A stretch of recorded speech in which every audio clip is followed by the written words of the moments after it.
यदुवंश का विनाश महाभारत के बाद एक दुखद और जटिल घटना थी, जो मुख्य रूप से श्रापों और यदुवंशियों के आपसी झगड़ों के कारण हुई। और अब प्रश्न यह है कि महाभारत के बाद यदुवंश का विनाश क्यों हुआ, और यदि यदुवंश का विनाश हो गया था तो आज का यादव वंश कौन है।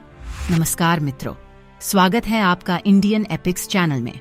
महाभारत युद्ध के बाद जब कौरवों का वंश नष्ट हो गया तो गांधारी ने श्री कृष्ण को इसके लिए जिम्मेदार ठहराया। क्रोध में उन्होंने श्राप दिया कि जिस तरह कौरव वंश का नाश हुआ उसी तरह 36 वर्ष बाद यदुवंश भी नष्ट हो जाएगा। द्वारिका में यदुवंशियों ने एक बार मजाक में अपने पुत्र सांब को गर्भवती स्त्री के रूप में सजाकर महर्षि विश्वामित्र, कण्व और नारद के सामने प्रस्तुत किया। उन्होंने पूछा कि यह स्त्री किसको जन्म देगी।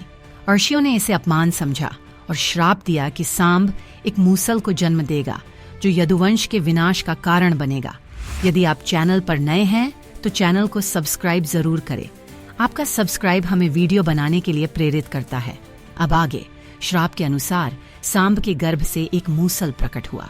श्री कृष्ण ने इसे चूर्ण करने का आदेश दिया, लेकिन उस चूर्ण से समुद्र तट पर एक विशेष प्रकार की घास उग आई। यदुवंशी इस घास को हथियार के रूप में इस्तेमाल करने लगे। महाभारत युद्ध के 36 वर्ष बाद द्वारिका में यदुवंशियों के बीच अहंकार और मदिरापान बढ़ गया।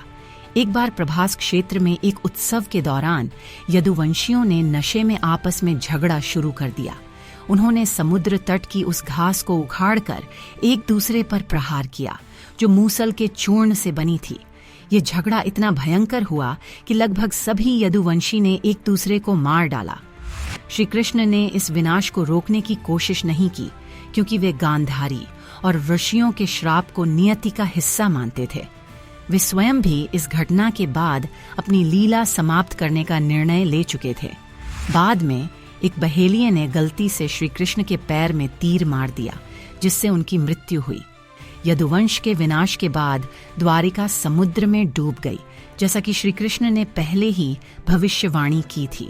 कुछ लोग मानते हैं कि यह एक प्राकृतिक आपदा थी जो यदुवंश के अंत का प्रतीक बनी। क्या यदुवंश पूरी तरह खत्म हुआ? कुछ स्रोतों के अनुसार यदुवंश पूरी तरह नष्ट नहीं हुआ। सांब की पत्नी गर्भवती थी और उनके वंश से आज के कुछ यादव समाज का संबंध बताया जाता है। हालांकि यह विषय विवादास्पद है और विभिन्न मत हैं। यदुवंश का विनाश, गांधारी और ऋषियों के श्राप, यदुवंशियों के आपसी झगड़ों और श्री कृष्ण की नियति को स्वीकार करने की इच्छा का परिणाम था। यह घटना महाभारत की सबसे दुखद कहानियों में से एक है, जो अहंकार और अनुशासनहीनता के परिणामों को दर्शाती है। यदि आपने यहाँ तक पूरी वीडियो देखी है तो कमेंट में जय श्री कृष्णा अवश्य लिखें, जिससे हमें पता चल सके कि आपने यह वीडियो को अंत तक देखा है। जय श्री कृष्णा।